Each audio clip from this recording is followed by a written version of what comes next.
જેતપુર શહેરના ખોડપરા વિસ્તારમાં અશાંત ધારો લાગુ કરવાની માંગ સાથે આજે સ્થાનિક રહેવાસીઓ મામલતદાર કચેરીએ પહોંચ્યા હતા। સ્થાનિકો દ્વારા આપવામાં આવેલા આવેદનપત્રમાં ખોડપરા વિસ્તારમાં મોટા ભાગે હિન્દુ સમાજની વસ્તી વસે છે અને અહીંની સામાજિક પરંપરા, ધાર્મિક માન્યતાઓ અને જીવનશૈલી અન્ય સમાજથી અલગ છે। તો આ સાથે જ જો અન્ય ધર્મના લોકો અહીં વસવાટ કરતા આવે તો બંને સમાજ વચ્ચે સંસ્કૃતિ, જીવનશૈલી અને ખાનપાનના કારણે તણાવ ઊભો થવાની શક્યતા રહે છે। ખાસ કરીને જાહેર સ્થળોને નોનવેજ ખોરાક સંબંધિત પ્રવૃત્તિઓ થવાથી હિન્દુ સમાજની ધાર્મિક લાગણીઓને ઠેસ પહોંચી શકે છે તેવી પણ ચિંતા વ્યક્ત કરવામાં આવી છે। આ સાથે જ બંને સમાજના યુવાનો વચ્ચે સંબંધોના કારણે ભવિષ્યમાં વિવાદ સર્જાય તેવી શક્યતાઓ અંગે પણ સ્થાનિકોએ રજૂઆત કરી છે। તેથી ભવિષ્યમાં કોઈપણ પ્રકારના સામાજિક અથવા કોમી તણાવ ઊભા ન થાય અને શહેરમાં ભાઈચારાની ભાવના જળવાઈ રહે તે માટે ખોડપરા વિસ્તારમાં અશાંત ધારો લાગુ કરવામાં આવે તેવી માંગ કરવામાં આવી છે।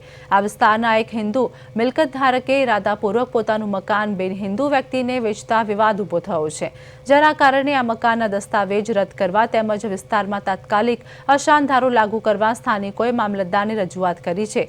જો માંગ સ્વીકારવામાં નહીં આવે તો ઉગ્ર આંદોલન કરવાની ચીમકી ઉચ્ચારી છે।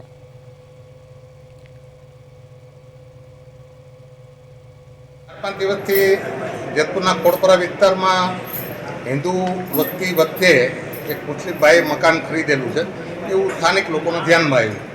તો વચ્ચે ખરીદે અને એની ખાણીપીણી રહેણીકહેણી જુદી હોય તો ભવિષ્યમાં સાથે રહેવાનું મુશ્કેલ બને એવું લાગતું હોય, જેથી કરીને સરકારશ્રીના અશાંત ધારા નામનો જે કાયદો છે કાયદો વહેલી તકે લગાડવામાં આવે એના માટે આવેદનપત્ર માટે આજે મામલતદારશ્રીને મળવા આવ્યા છીએ।